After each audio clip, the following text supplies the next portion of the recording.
It is time for happy hour. It's the Man Cave Happy Hour. Whiskey, cigars, spirits, the stories that go along with it. I'm Jimmy Flanagan. I am Matt Fox. And we are in the palatial Podcast Your Voice studios. We're still here. The Man Cave Happy Hour suite. Yes.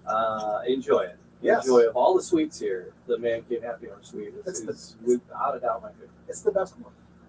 Because it has the biggest bar. I thought you were going to say it had a big deck. Yeah. The big old deck. Speaking of which, you actually opened up your deck. We did. We moved the furniture out. And let the summer shenanigans begin. the hot tub never closes. Well, yeah, that's true. The sun never sets on the hot tub. But before we move any further, 2 orders of business. 1, people. Yes. People. Thank you, people. Thank you, you people. Thank you. Thanks for listening. Like, subscribe, leave a comment, do all those podcast things and all the podcast places.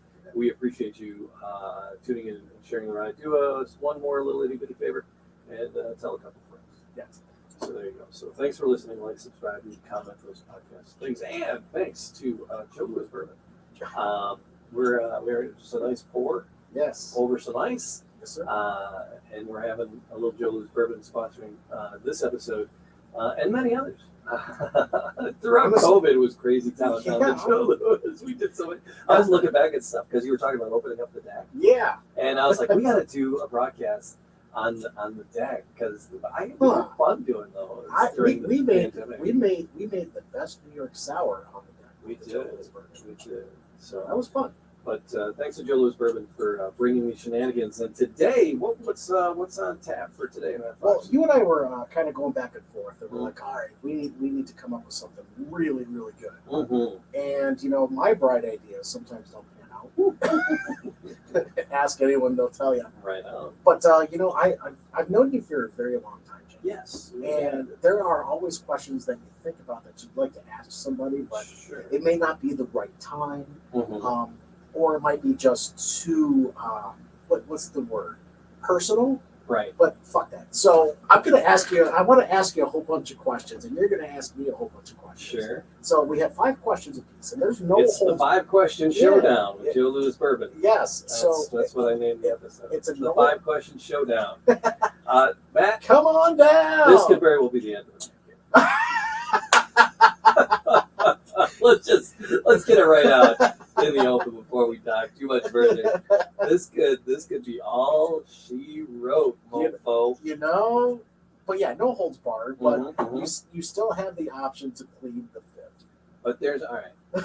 But there's I was like trying to do some homework. It's the end of the school year, and one more day. I know one more day, and it's like. Let me get it right. One more half day. Yeah, one more. So I'm like, it's I'm just having a week, so I'm like grading papers and it's crazy and packing up my classroom, and, just tucking things away because I do the yearbook newspaper broadcast, so I got to put away all the equipment and stuff for the summer. You're busy. Make sure it's all locked down. It's safe.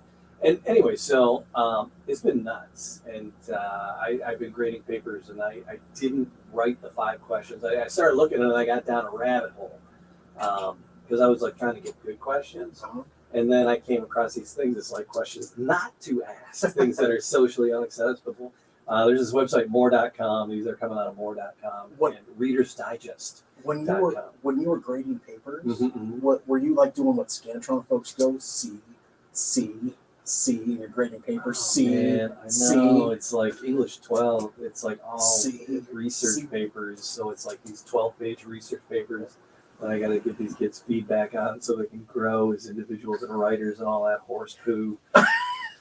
So, welcome to summer school. Yeah. Oh my God. Yeah. Folks. So this sounds extraordinarily similar to the one I just graded last block. C. Oh my gosh. There's it's might be better off with the multiple choice, but there's a website. Questions. ReadersDigest.com. Okay. Reader's Digest. Reader's Digest. What are we, 80 on the toilet? Yeah, we're like right there. How to tell if a question is appropriate. You're cute. Why are you single?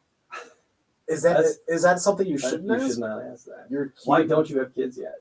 Ooh. You look so thin. Have you lost weight? See, you asked me I that. actually, I said, I didn't say you look so thin. I said, I believe you've lost weight. Yeah, you asked me that question. I walked in. I'm like, That's and I got all of a sudden. I was like, oh shit.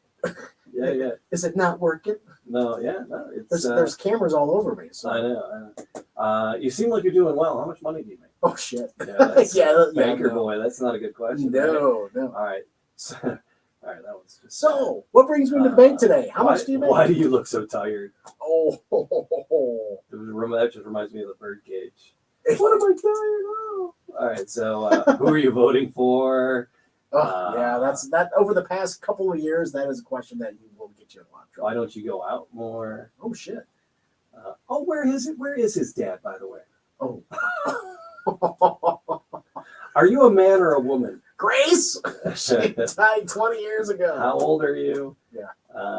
Yeah. Why are you parking in that handicap spot? And why are you pregnant? When's that baby due? Yeah. That's actually a throwback to Brian Regan. That was one of the questions that you just don't ask people. And then there's how many people have you slept with? Ooh. So that's another one that you don't social. And again, that's according to Reader's Digest and this more.com. Just those are the questions to socially inappropriate to ask. Right. So we won't ask any of those. But Matt, how long is your penis? It's so funny you asked me that question because that's one of the questions I was going to write down for you. Do you go to the left? So, thank goodness we didn't break any Reader's Digest rules. So I figured I'd dive right in. That whole thing was just to say that. Yeah. So do you bend to the left or to the right? I'm a straight shooter, baby. Oh my gosh. All right. I know where I need to. And again, to remind you, today's being brought to you by sponsors are really happy. All right. But here's the thing. That's the we've known each other for so long. Yeah. And we want to have some fun. We want to ask some questions because I want folks to get to know Jamie. Yeah. And you want folks to get to know me. Yeah. So because folks that have been listening since probably episode 1, there's these right. two middle-aged white guys, right? Sure. Are we allowed to say it? Yeah, we are. But we're just having fun. But right. we get to know a lot of people. Mm-hmm. We get to ask a lot of pointed and fun questions. Right, but we share things here and there. We do. You're but a teacher. not as much. No, so that's what tonight's going to be a little bit about, is getting to know the two of us. So it's like that. I was saying I'm stressed out, right? Yeah. It's the end of the year. I'm feeling overworked and stressed. And it's like just crazy time trying to get kids across the finish line. Uh-huh. And I went to the restroom right before we started. Okay, did everything come out all right? And yeah. But I realized I have my underpants on inside out. How old are you? Yeah. Am I allowed to ask that question? Right. So, you figure after 3 days I'd notice. Oh, shit. And you just turn them inside out when you utilize one. So there's my first question for you, Matthew. Yes. What is the longest run for a pair of underpants for you? Honestly, 1 day. Oh, yeah. I am a daily changing Yeah. underwear. Absolutely. And I don't turn them inside out at all. Once 1 day passes, yes. If I have to go commando because I got nothing left, I go commando. Wow, fair play. Yeah. All right. Yeah. I cannot answer that low of a number. I'm not into double digits or anything. But it's more than one, I can guarantee you that. Oh, shit. All right. Ew. Although, these are run into each other. You wake up, you got 5 minutes to get to work. It's like, oh, well, as is.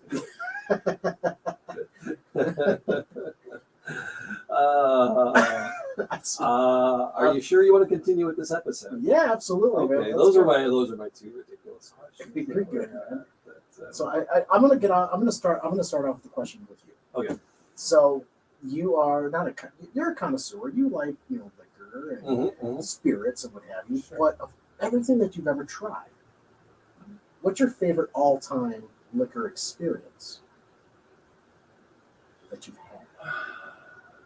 My favorite all-time liquor experience. It could have been a tasting. It could have been something where you were at on a vacation and you're just like, wow, this is great. I want to experience this again. Yeah. I'm a one-trick pony, and I already wrote the answer down. it was right outside of the Shannon Airport. Shannon Airport in Ireland. Yeah, it closed for a while. I think it's back. All right. This was back in 1997. Dirty Nelly's is the bar. Okay. And it was the first pint of Guinness I had in Ireland. See, that's a liquor experience. And it was special, it was delightful. And actually, Dirty Nelly's, it's very much a touristy kind of destination. It's over in Shannon, near the airport. I don't know if that airport's running because it was gone. The Shannon Airport was gone for a while. I think it might be back, but Dirty Nelly's is still there, and it's DURTY. Dirty Nelly's. And so, but they do it up, and there's a proper way of pouring it. Absolutely, there is. And most people don't get it right. It's poured in two parts. Yes. There's a good 90-second wait in between the two pours. You tilt the glass in the first pour, and you fill it up till it's right at the rim, and then you stop pouring, and you let it settle for 90 seconds, and then you pour it a second time. I'm double checking the car. Yeah. Allow the pint to 1 to 2 minutes. Yeah, okay. 90 seconds. So it settles. 1 to 2 minutes. And then you finish the pour. And then you finish the pour. With the glass straight up and down. Straight up and down. And while you do that, at Dirty Nelly's, and a lot of times if you take the glass and you move it while it's sitting horizontal, they drop shamrock in. And Dirty Nelly's, they write Dirty Nelly's, and they're good because they do a lot. Like I said, it's very much a tourist destination. That's a skill. Here's an interesting thing. Go for it. I think I've mentioned it on the show before, but where to get a well poured pint in the States, and it's a surprising place.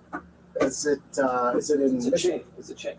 Real Buffalo Wild Wings. Buffalo Wild Wings. I mentioned this before. Yeah. I've had more correctly poured pints at Buffalo Wild Wings than incorrect ones, and then in most other places, even Irish bars. I'll go to something that's supposed to be this Irish pub or pub whatever, pub this, pub that, right? And it's just that you just watch them and you're just, come on, man. It does make a difference in the taste. It really, really does. It really does make a difference. It makes a tremendous difference in the presentation. And then having that pint on the island. I don't know if I was just enamored with being on the island. Or if it's just fresher, or what. But the pints that I had on the island, and that very first one there at Dirty Nelly's was good. Yeah, thank you for the answer. It was a long-winded answer. I told you this story to tell you that. No, that's one of the things that why I wanted to ask some of these questions, because we've had great experiences together on the Man Cave. But your personal experience, it was at the bar, at the pub in Ireland with your first pour of Guinness. Yeah. I love that. It's probably a good one to have too. Yeah. So that was nice. Was it just the two of you? No, it's family. So, but yeah, no, that was Thanks for sharing. cool. Yeah. What about you? What's your favorite memorable liquor, beer, wine experience? It'd have to be, and it's wine. And I'm not a big wine guy, but every so often I'll get into a bottle of wine. And it was actually in 2018. Sometimes you make it out. But it was 2018. Okay. I was at a winery in Virginia for my mother's wedding. Right? And I was actually DJing my mother's wedding. Okay. Right? Because we've DJed so many parties and what have you. Sure. We do it for family members, but my own mother was like, will you DJ the wedding? It'd be so much fun. Oh. And we were at the Effingham Manor in Virginia. And EFFINGHAM. All right. And this bottle of wine that was being passed around was called the King's Ransom. Ooh. And it was all their reds, all the red blends mixed into one. And they called it the King's Ransom. And it was absolutely fantastic. That was my favorite, because of the experience of having, your mother's wedding to my dad and what have you. It was a great experience to have with the bottle of wine. It really was. But have you ever introduced yourself at a wedding reception while you're in the bridal party? On your wireless microphone? I don't know if I've done that. No, That was kind of fun too. That was yeah. And here goes Matt Fox. Oh, that's me. Oh, that's me. Who's that talking? Yeah. Oh, it's Matt Fox and his family. me. All right. It was absolutely brilliant. It was a lot of fun. But yeah, just remember that wine all night long. My tongue was so damn purple at the end of that Oh my night, gosh, yeah. as was everybody else's for that matter. But Mm. it was a blast. It really was. Oh, I love it. So okay, here we go. You are a teacher. How long have you Yeah. been teaching now?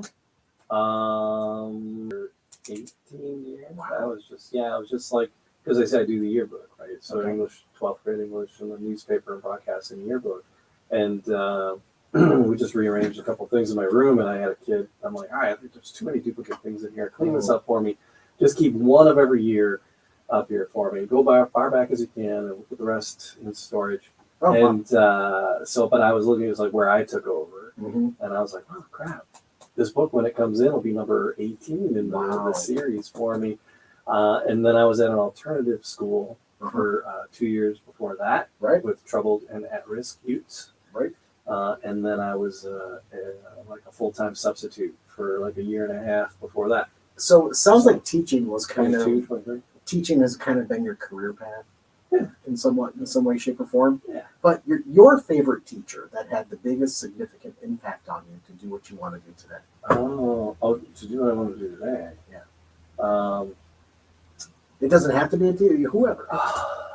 So, well, both of my parents were teachers. So I did not know that. Yeah, well, my dad was a band director, and my mom was. That I know.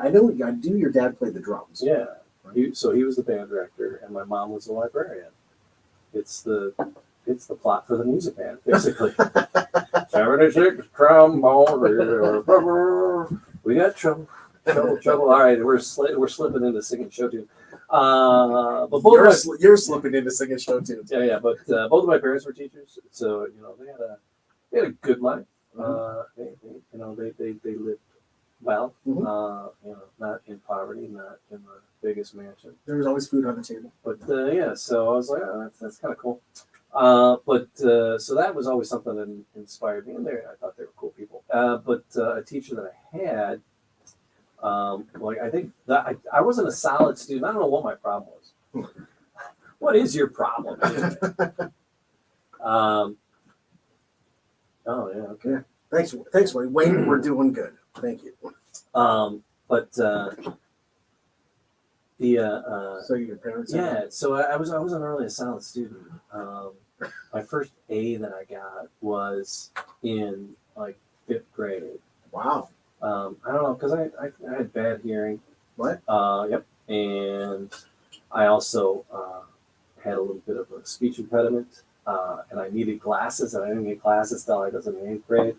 So I had a lot of things working against me on the learning curve, and so I wasn't a stellar student. But the first A I ever got was in science in 5th grade with Miss Tucci, and I did well in the class because I enjoyed her as a teacher. Yeah. And so that so that was And Nice. then in high school there was a drama teacher, Louise Putrick. I got her too. And you're in your, I hate to say this, you're in your mid-50s, Mm-hmm. and you still remember their names, Mm-hmm. right? See, that's impressive. Those are the folks that make an impact on you in your lifetime, right? And why you want to meet who you are today. So do you have any teachers that touch you? Are you going to keep? Show me on this dial where they touched you. No, but any teachers that... Sorry, are you just going to repeat the questions I asked you right back to me? Is that how this is going to work tonight? That's how I'm going. All right, fair enough. See, I was kind of prepared for that. So, teacher-wise, there was a gentleman in my high school. His name is Mr. Gay, Guay, and he was our drama instructor.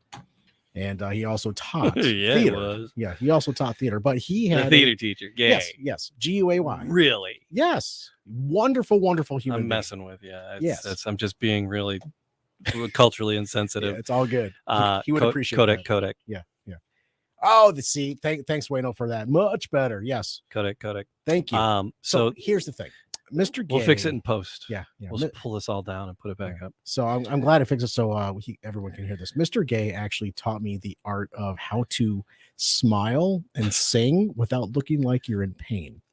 And how he kind of phrased it was pretend somebody's tickling your balls, if you will, so you can smile. I knew tickling sing. your balls were going to come into play at some point. I didn't bring this doll out for nothing. But it was just come on, Matt, let's go. That'll get you smiling. But he absolutely he turned me around. He's what he did, and he taught me a very important life. Every now and then. Sorry. No, he actually taught me a very valuable life lesson. If you don't put the work into what you want to accomplish, sure, you're going to suffer the consequences. Mm. And I did. I suffered some consequences. I actually was removed from a show because of my grades. Because not being a good student, like you were I wasn't a very good student in my junior and senior year. Right. Until the middle part of my senior year is when I decided to become a good student. Okay. But he taught me a very important life lesson. You put the work into it, you're going to get out what you put into it, what it comes down to. So I should make a note of that. I should tell my kids that. Yeah, I thank Mr. Gay for a lot of things. It's funny. I had a student teacher, and he was just gay. No, I'm kidding. Aaron Gay, G-A-Y. Yes. I had a student teacher. Did you meet Aaron? I think I may have. Yeah, because we've hung out a couple times socially too. I did his wedding. I DJ'd his wedding. Okay. And but he was gay too. All right. He's a twin. He's a twin brother that is also in the teaching field. Aaron is teaching now. He was in the Hamtramck system. I don't know where he went from there. He was at Birmingham. He was at Birmingham for a little bit, and then he was at Hamtramck. I don't know where he is. But teachers have a huge impact on our lives, whether we know it at that point in time or not. Right. Because you reflect back on it, you're like, oh my God, that's actually the biggest life lesson that I've been able to experience. Is why I am who I am today. So there's our assistant superintendent of curriculum or some horse crap title, whatever the buffoon has. When's your tenure up? He just put his notice in and he's transferring to another district. So I can call that. I can call that pinhead anything I want. Keep going. Like he listens, but hey, if he does, anyway. See you later, pinhead. He quit. He takes a job. It's like, this is close to my house. See ya. Oh, see, that's not the reason to leave something. If you're anyway, don't get me started on that. Yeah. So, but he kind of bailed. But no, it's funny. So, but he lives in Grosse Pointe, and he sent a really nice email because there was a new writer at the Grosse Pointe News, I think it's called, and she wrote this editorial talking about her love of writing and how she loves this new position here at the Grosse Pointe News, and she's super excited to be covering things in Grosse Pointe. And then started talking about her passion for writing and her passion for work. And she said that the people that influenced me the most were my high school teachers, and she named 3 teachers specifically, but she didn't name the school. But there was who were the 3? It was Norgrove, Flanagan, and another one. And so the superintendent reading it he was like, oh my God. He was like, well, there's a lot of Flanagans, he goes, there's not a lot of Flanagan Norgrove combos. And then whatever the third one was, I forget who the third teacher, but it was this really nice letter, and we had no idea that she had written it, but he had found it and forwarded it to like all my other bosses who are still with our district and are amazingly wonderful human beings, each and every last one of them. Nice. There you go. Zippy's on his way, but everyone else is great. Everyone, they're wonderful human beings. Love them. Just astounding. All right, so we've mentioned this before. There it is. Keep talking. And they know me. Yeah. They know that it's you gotta if we can't laugh at you, we're gonna laugh at you. So just all right. Just deal. Just deal. Just deal. That's just Jamie. He says crap like that. So we've mentioned a number of times that we both DJ weddings, events, and what have you. But one thing that we really don't talk too much about is our concert going experiences. Yeah. right? Because we love going to see live bands Yes. and live acts. So Yes. I want to know the favorite band or concert that you have ever attended, and when was it? God, I don't even know. There's been so many great things. That's why I'm asking the question, because there have been so many great things. Which one sticks in your brain? So many great things. It wakes you up at night. No, there's you know, a couple of Springsteen shows have been great. You and I and our friend Tool Pat Akerley joined us to see Springsteen, and we had a beautiful brotherhood day. Yes, we did. And that was wonderful. That was a really great one. Yes, it was. You're at the Palace. Yeah. So there's this artist that I really dig, and his name is Luca Bloom, and he's an Irish cat. Mm-hmm. He actually wrote the song "The City of Chicago," which is a ginormous Irish hit performed by his brother Christine Moore. Anyway, so but yeah, Luca wrote that song. Barry, his name's Barry Moore. But there was another Irish artist that was relatively successful, so he took on the moniker Luca, which comes from the Suzanne Vega song. And then Bloom. Luca. Yep, and then the Bloom is from James Joyce's Portrait of the Artist as a Young Man. Anyway, so he played it. He was playing at the Blind Pig in Ann Arbor, and it's just one guy with an acoustic guitar, and the amount of sound he could get out of that guitar it just filled the room, and the room was packed with people, and he just commanded the room. So just one dude and that's his jam, is just one dude with an acoustic guitar. That was one of the best ones. And then the other one is another mildly obscure artist. His name's Peter Himmelman.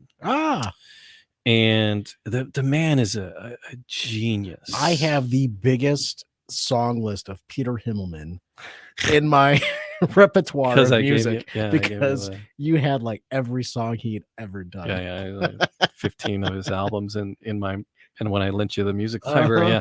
So yeah, Peter Hillman. But he was playing at the Arc in Ann Arbor.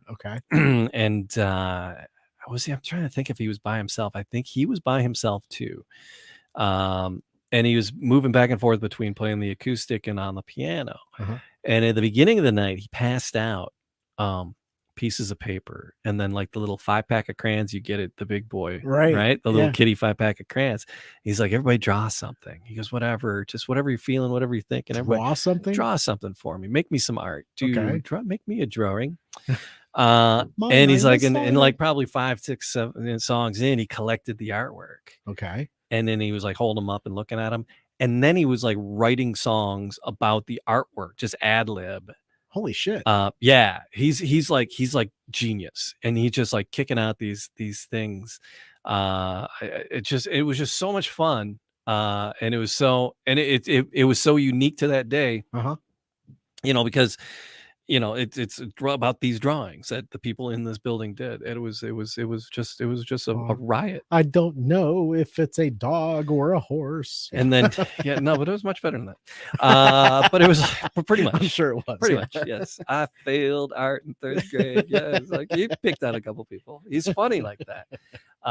And then another show he did. He played Industry. What? In Pontiac? He played Industry in Pontiac, and it's like so he had the Arc pretty full. If anybody's familiar with the Detroit venues, the Arc is a small, probably 250 person venue. It's a small venue, and he's playing Industry, which holds probably 1,500 2,000 people. And so all night he's like joking. He's like, all right, he goes, I got a lot of relatives. They're on a bus. They're on their way here. He goes, if you were curious why we're in such a cavernous establishment, he goes, because the whole Himmelman mass is coming. He doesn't really. It's like, so he's up there playing, and I'm there, and I got my Brooks leather, my punk rock Brooks police leather on, painted up, with the punk rock paintings and buttons and stuff. And he was talking about, he's on stage and he starts talking. He goes, I got to work on my image.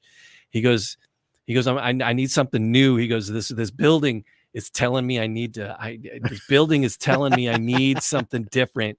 He goes, I need to look like that guy. Oh shit. And he's pointing at me. He goes, can we trade jackets for the night? And I'm like, hell yeah. That's great. So he calls me up on stage and we trade jackets, and he puts it on. He's like, "Oh my gosh," he goes, and this is when I was skinny. He's like, "It's such a heavy jacket for such a skinny man." He goes, "How do you live in this?" No, I'm gonna do it. I'm gonna do it. It's for my image. I gotta do it. You That's know. great. So because it was winter, and so in my Brooks, I had the lining in the Brooks, which makes it heavy. If people, it's that punk rock, the Ramones, Yeah. black leather jacket. So anyway, You so still sport I that still thing. I Oh, still you wear it. sport that Colleen thing. laughs at me. She goes, "You can't zip that up," and just a spider, I zip it up. I'm like, I can. She's like, "It's very, very tight." I go, "It is very, very tight, but I can zip it up. So you zip it up, lady." Don't you mean? It's very, very tight. It's very tight. So those were some of my absolute, then David Bowie and Nine Inch Nails. Nine Inch Nails at the Latin Quarter. I did see that show. Yes. No, there's been a lot. That first Lollapalooza was just ridiculous.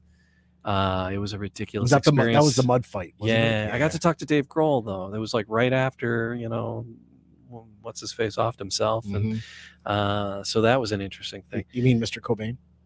Yeah. Okay. Yeah. Yeah. So wow. Right after Courtney killed him. Hello, Mr. Conspiracy Theorist. So, but just want to remind you that we're being brought to you today by Joe Louis Bourbon. So that's the other day, yeah. I was sitting right here. I forgot to make a mention of that, but we want to thank Joe Louis because we got the pour. I need a fresh. I think Daddy might need a fresh pour. I need a fresh pour. So we are gonna get that over there. And do you want more ice? Are you good? I would love some more ice. All right, we'll grab a more. Couple of rocks. That's neat. So I like. Isn't that neat? All right, It's so I'll grab neat. some ice while you. So I rambled on. Yes, you did. About my favorite concert experience. What about you? What was what's the pinnacle of concerts experience for you? Can I share two? I shared like 6, so I'm gonna allow you 2. Yeah, right, So we're going to go back to the 90s. That's when I was actually interning for 89X. And I was helping out with the morning show, then got into a little bit of the promotional side of the radio Was that with station. Kelly Brown or Mikey Mike? Or? It was Kelly Brown and Greg Gnip. And Gnip was on the mornings then too? Yep. He did mornings there? He did mornings with Kelly Brown, and we had an absolute blast. I was answering phones, getting coffee, doing everything that good interns do. I always stopped at the Tim Hortons because I was like, because it was Mikey Mike Harrison, and then Kelly Brown joined Mikey Mike. Yeah. And I interned when Mikey was there by himself, and then just when Kelly started moving in, then I just I was like, oh, this is crazy going to Canada every morning. We weren't talking about me enough, Matthew. I had to pull it back to me, but it was always stopping at the Tim Hortons. I can't tell you how many doubles I had to get. Being an intern. However, being in that arena, in that industry, I was actually fortunate enough to go and see a number of acts, if you will, and it wasn't really a concert. It was more of an interview that we had in the studio. It was with Filter, the band Filter. Hey man, nice shot. Right. So we actually interviewed them, and they are actually really intelligent, young guys. And here I am, this little young whippersnapper. I'm this little 21 kid, and we're sitting there and we're talking to Filter of all things. So that was kind of like my moment. But then I started getting into the music, and being in the clubs as you were helping me along and understanding music, right. I became very a big fan of two gentlemen by the name of the Chemical Brothers. Oh, and I was able to see them twice. I saw them down at in Pontiac when it was that church that used to be there. Oh yeah, that got changed. Clutch Cargos, and a Tribe Called. They turned it back into a church again. They did. But a Tribe Called Quest. Oh, opened for them. Nice for double bill. It was a great double bill. But the Chemical Brothers came on, and I was just enthralled. And then I had the opportunity to see them again at the State Theater before it became the Fillmore. And we actually planted ourselves right in front of the speakers, and I didn't hear anything for the next week after that. But just the vibe of the place and the music itself, it's electronic and it's just in your face, but then it's laid back at the same time. And that's where my music taste gravitates today. Right. But then we fast forward a few months, and Prodigy came into town at the State Theater. All right. And a gentleman by the name of Aaron Thompson. Oh, I'm going to call him out. He and I were dating 2 ladies at one point in time. I thought just you and he were dating. No. 2 ladies. Careful where you put that comma, bro. I'm sorry, man. okay, Mr. English major. But he and I were dating two ladies all right, who fair were play. friends, All right. and they took us to the Chemical Brothers show, or I'm sorry, Prodigy at the State Theater, and we were sitting on the mezzanine. If you've ever been to the State Theater, there's a mezzanine where the bar is at, right? God, she's very angry. And Very angry. the ceiling for the mezzanine is kind of low to the point where you can actually just touch it with your hands. I'm putting my hands up, and I can just touch it with my hands. Put your hands up. Put your hands up. When Prodigy came out on the stage, they came out to their song Firestarter. Oh my God. And the place effing erupted to the point where the building was actually moving. Oh my God. And we looked up, and the mezzanine, the ceiling in the mezzanine was actually bouncing. Oh, good Lord. In a way that you could see it visually. Yeah. To the point where I felt like I was going to die. Yeah. Right. Oh, because yeah. they just came out and just kicked everyone's ass right when they came out. But then you fast forward another couple years, and there was a small group that you might know of called Rage Against the Machine.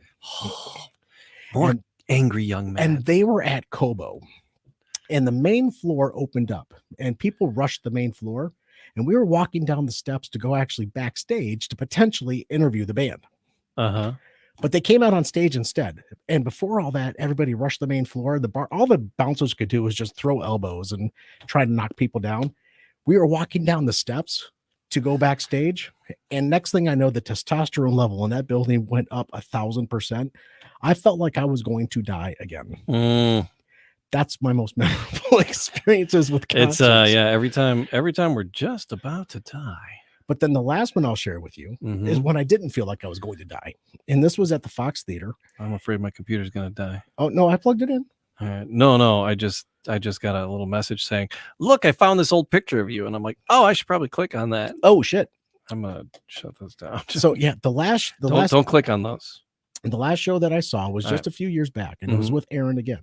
So we went from angry. Were you guys still dating? No. Okay. We went from angry music to a band called Sigur Rós out of Iceland. Yeah. Right. And we sat down in seats. They were just in town last week. They were. And I missed it. And I was very upset. But I sat down in the seat. And this is like 2018 or something like that. Sat down and we just listened. Yeah. And it was laid back and it was beautiful and instrumental and everything. We were enthralled. Were you holding hands a little bit? No. Okay. No, I don't. Just checking. No. I'll hold your hand, but no. But to go from all that angry stuff, that angry stuff to Sigur Rós and just sitting back and just relaxing and enjoying the artistry and what they do. So, I'm sorry. I get a little of this Joe Louis bourbon in me, and I get a little sassy. Just keep your pants on. Just keep your pants on. I got to take them off because I got to turn my underwear right side out. Jesus Christ. I contemplated it. I was in the restroom. I'm like, well, they've been on all day this way. Probably flipping them is probably not a good idea at this point. Jesus Cristo. So I can flip them for tomorrow. Well, fine. As long as you don't have a mean streak going up your back end, you're fine. So speaking of mean streaks. Oh, mercy. So do you have a laminated card in your wallet with a list of 5 names that you have a pass on if you were to ever meet them in your lifetime? No, you don't have a laminated card? The list? No. You don't have a Ross list? Then? No. If I did, who would be on it? Yeah. Oh. See, remember, I see. Here's the thing. I get all cocky because I've been doing radio for as long as I've been teaching, 20, 25 years, 30 years, and then we've been doing the Man Cave for like 5 years. We've been doing this for 5 years. Come October, it'll be 5 years. It's been a blast. Yeah. I think this is the last episode. It could have been. We cleaned it. It's all right. We got another great Joe Louis bourbon episode. Yes, we on do. Tap. Augie's going to be with us too. August couldn't make it tonight. But Matt and I are going to do a cook-off, and we're going to be. Are you dodging the question? No. Okay. And we're going to do a cook-off, and we're each going to make a sauce with the barbecue sauce or some sort of sauce or a marinade or whatever, some sort of cooking accessory with the Joe Louis bourbon. We're going to have a cook-off. We're going to do chicken on the grill at my house, and then we're going to have our partners and others taste it and pick a winner for us. But we're going to do a little cooking with Joe Louis bourbon. Yep. So thanks, Joe. I'm really looking forward to that, and I'm looking forward to getting everybody together.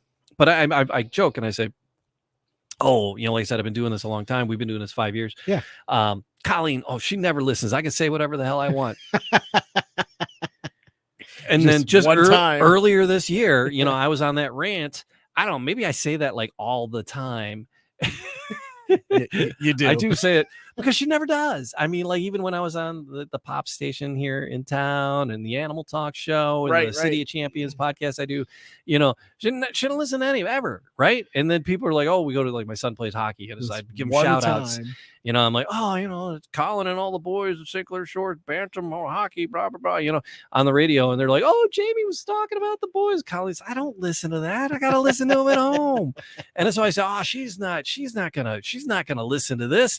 Sure as crap. And it was one that we had this young lady. The Buffalo Bourbon Babe. Yeah. And she's a very attractive young lady. And she's an Instagram influencer because she's really, really gorgeous. But she's a huge fan of bourbon. And we just had a wonderful time talking to her. And she's like, oh, the Buffalo Bourbon Babe. I'm like, that's the one you listen to. 5 years. That's the one you pick. So, but I can say whatever the hell I want because she's not gonna listen to this. It'll be another 5 years before she listens to another one. So I'll ask this question in 5 years. Anyway, yeah, but no, who's on my list? The 1980s Linda Carter. Okay. Yeah. I'd even take that because I just saw her in the Wonder Woman remake. I'm still crushing on Linda Carter. There you go. Yeah, Linda Carter, Wonder Woman from the 80s TV show. Yep. Oh, forget about it. You spin me around. Forget about it. I don't know. That's it. All right. I'm one trick pony. All right. Scully from the X-Files. Really? I can't remember her name. Scully. Yeah, Anderson. Yeah. And then not Pamela. No. And then Wilma Flintstone. All right. And B. Arthur. B. Arthur. Yeah. So All those right. are my. That's your pass. That's your pass. Is that what you're gonna go That's with? what I'm going with. That's quite the eclectic mix. That's a little messed up. You went tune on that, man. I think I might need a session with the Motor City hypnotist after that response. So why Wilma? Hey, you haven't lived till you had your tires rotated by a redheaded woman. Shit. That's a Springsteen song. Yes, it is. It is. All right. So Wow. That's impressive. all right. This is Wilma and Betty. Okay. Let's just get really freaky. All right, fair. Fair enough. Because that was really only 4. So yeah, throw Betty in the mix. So, but no, Linda Carter for sure. And then I just, other pretty girls, whatever. All right. I was just curious. Yeah. So I don't know. Yeah, you don't have a card. You never really thought about it. I will now. Colleen's out of town for 2 weeks. Hey Linda, can I interest you in a hot tub time machine? So I got a date with TV Land later. Yeah, some reruns of. You are an incredibly loyal man, and that's one of the things I appreciate about you the most because the loyalty is there. So I appreciate you for that. So what about you? Is there? I mean, the wish list. The wish list. I'm trying to. Selma Hayek and Selma Hayek. Yeah. Forget about it. All right. Kathy Ireland. Oh, is that that's on the list for me? Yeah, this would be a Kathy Ireland. Yes. Yeah. And then of course the Cindy Crawford because Yeah. I'm in my mid 40s. So. Sure. Cindy's a attractive lady. Yep. So that's about it for me. If she was flirtatious with you, you'd say, how you doing? I'd have a conversation and be a gentleman and not be an asshole. Yeah. That's just me. Sandra Bullock. Nice. That's my last one. Okay. Fair enough. Had to replace the cartoons. She actually was. It was a little freaky. She was on an interview. I think she was on Jimmy Kimmel. Sandra Bullock and there was another gentleman there who was on Magic Mike. Who's the guy from Magic Mike? One of the guys there. But she was like, "Oh, I saw it," and I was like, "Oh no!" And she's like putting her leg up to the side. She's like, "Oh no!" And she's like, "Yeah, when women put their legs up to the side and bend and they say, "Oh no," they're not saying just "Oh no," they're saying it in a different connotation. Ah, So, fair enough. Channing Tatum, that's who she was. Channing Yeah, Tatum. so. That's it. But yeah, so I got one more question for you. Mm. And you've been to the casino. I love the way you, it's just the way you said that. It You've been reminds to me of Dr. Yes, I've been, but Dr. Brad from Animal Talk. And we did this bit. And he was like, "You've been to Vegas. You've gone to whorehouses." It's a remake of Who's on First. I love that. But it's with if you Google hard enough, you'll find DJ if you Jamie. what hard enough? Google. Oh, okay. If you search hard enough, you can find this audio track of Who's on First. But it's instead of baseball players, it's workers at a brothel. It's brilliant, is what it is. And instead of third base, it's anal sex, and it's uproarious. And the fun thing about it was because Dr. Brad on the Animal Talk show, he would write these insane things, and there's nothing you could ever really say. And now that we're doing podcasts, you can cuss a little bit more, yeah. And I've been maintaining myself. You've been swearing like a sailor this whole time. I don't understand why. It's called Joe Louis Bourbon. Yeah. So, but anyway, but he would give me these cold, and I would just have to read them. And we did this, and he goes, "Just start reading it." He goes, "You'll know what it is once we get into it." I'm like, right. All right. So you can hear me kind of laughing and busting up as we're doing it. But I thought I was hitting it okay, and then we tried. It's all right. We got to do it again. So I'm not laughing as much. And it wasn't as good. No, it wasn't. So that first take is the one that I saved, and it's the one that if you search it hard enough, you can find it. But you said that you've gone, and that all led from you going. You've gone to the casino, yeah. So and that's because that's you go to ball games, right? It's that's that Who's on First. But all right, so yes, I've gone to casinos. So you have $5,000. I got $5,000. All right, I'm calling up Linda Carter and Wilma Flintstone. What's the question? Just roll our own bones on over here, and I'll dig up. Anyways, so you have $5,000. Yeah, and you put it all on black, and you win. First thing that you do for yourself with that, besides calling Linda Carter. Yeah, call Linda Carter and Wilma Flintstone. A big windfall. Push it all back in. Bet it again on red. Really? You're gonna play the odds? No, I don't know. I wouldn't do that. You know how terrible I am at gambling. Yeah, I know. Apparently, I am too because I'm pushing it back in. And the casino's like, thank God.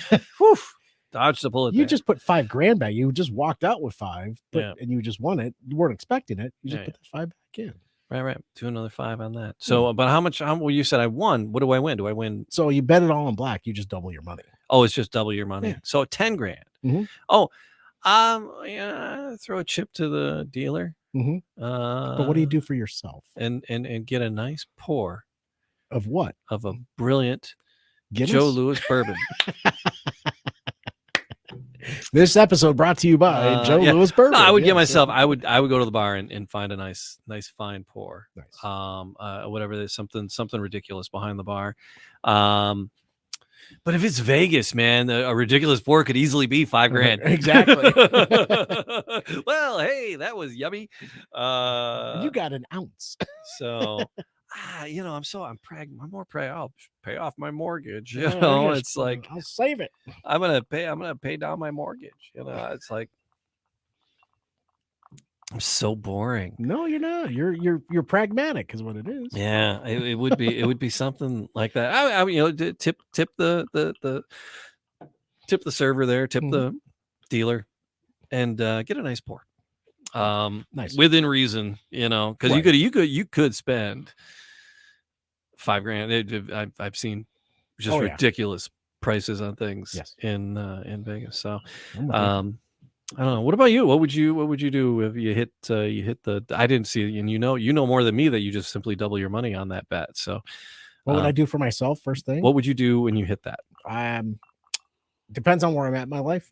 I'll be honest with you. So if I have kids and I want them to be happy, so I might throw them a couple bucks. But for myself, Mhm. I'd probably go get a manicure and a pedicure. Manicure and a pedicure. Get a mani and a pedi, and just pamper yourself. What's what? A little 100 Brazilian while you're there? No, little no, like a no. just a little Nothing off the freshen top. it up a No. little bit. I'm Kelly too, Clark. I'm too wussy for that. Oh my god. Too much of a wuss. No, I'd get a mani pedi and just pamper myself. I love a good mani pedi. And there's Obviously nothing wrong never with that. have. There's nothing wrong with the guy getting a manicure and a pedicure. No, it sounds fantastic. It is. It's it's relaxing. You just sit back and have a good time. Mm. Get the nice little the shin rub and it's good. It Yeah. works. What's wrong with that? No, nothing at all. I That's know. brilliant. No, it's just Me, I'm drinking. So it's like well, I didn't say I wasn't drinking while I was getting getting the mani and the patty. Yeah, there you go. But what do you get? Wine. Yeah. All right. As long as the king's ransom, I'm happy. Ooh. Very nice. So 5 questions. That's Asked and answered. yeah. That's we meandered a bit. Nah, But we're that's good. just the man cave. That's just how we do That's it. what happens when you are hanging out in the man cave. It's just So- never know where the conversation is going to take you. Oh, that's it. Just over a nice and that's the point of the man cave, right? Is we're learning about bourbons and learning how to enjoy them, learning what goes into making them, Mhm. so we can sit back and enjoy a bourbon and then just enjoy all the other stuff that goes with it. Right. So we want to thank Joe Louis Bourbon for actually sponsoring some episodes Mhm. and allowing us to do this in this journey of exploration Mhm. that we do. There's episodes that they're all out of order. It's like we've recorded a bunch of stuff lately, and it's they're getting out there. The stuff with Highclere Castle and Lord Mhm. Carnarvon and Sin Coburn and Dissident Cigars. And Jeremy over at Founders. And then we had the Founders 2 episodes. Yeah. Those ones aren't out yet. know, So I but don't know they're if this is coming out before or after that. The Shaker and Spoon folks, and our guest bartender, that just came out, and so we appreciate it. All these people, and then we're meeting all these wonderful people. So that episode was Shaker and Spoon. Yeah, that was so much fun because we had Joe Louis Bourbon, we had Tanya from Atlanta. She came in via the StreamYard. And then she was in a bar with that episode, which was a lot of fun because of the atmosphere behind her. But then we had the folks from Shaker and Spoon that are in New York. And then we had one of their bartenders come into the show as well, but he was in Mexico. Yeah, he was. He was in Tulum. Yeah, we had Tulum, Mexico, we had Atlanta, we had New York and Michigan, all on the same show. And that's where the man cave has really taken us, is really to reach out to as many folks as possible to learn their story. You were digging through the demographics, and you had noticed some interesting stuff about the listenership. I did. So so we use can I share that? Yeah. But so Buzzsprout is the hosting service that we utilize for all of the shows through Podcast Your Voice. And I was actually looking at our man cave numbers, and we've had 90 some downloads in the past 30 days. All right. 73 of them came from the US in America, and the balance of them came out of Europe. So we are an international podcast. So folks across the pond are listening to the man cave, and they're learning with us, which is fantastic. Yeah, I so enjoy that. Who'd have thought that this little idea that you had, walking down the street with a Mr. cigar, Cranky Pants, could get us downloads in Europe over the past so many days. And that brings us back full circle to thanks for listening here stateside, here over on the island in the European continent, and all parts in between. Thanks for listening. Like, subscribe, leave a comment, do all those podcast things in all the podcast places. Yes. Joe Louis Bourbon, joelouisbourbon.com, joelouisspirits.com. Find out more about where you can find Joe. Where is Joe? Joe is all over the place. Yeah, you go to the website and you type in your zip code, and it'll tell you where it's at. Wayne said it's Lord Carnarvon listening over on the island there. So thanks, Wayne. It could very well be. Wayne's Wayne actually he and I had a conversation. He's like, I don't know why I don't get in there, because he listens all the time. But Wayne, you got to come for when we're cooking on the deck, and you can help judge there you go. the barbecue. Yep. I wanted to invite a few people. Yeah. So if you're listening on the Facebook or anywhere, you want to come try some chicken, send us a message. And if you want to come while we're cooking out, we'll make it a thing. Yeah. Party on the deck at my house. Bring your trunks. We got the hot tub. Yep. And Matt's going to be dressed in a Wilma Flintstone costume. You hope. That's messed up. I don't care who we are. All right, there you go. Like, right. subscribe, leave a comment. Till next time. Cheers. Cheers.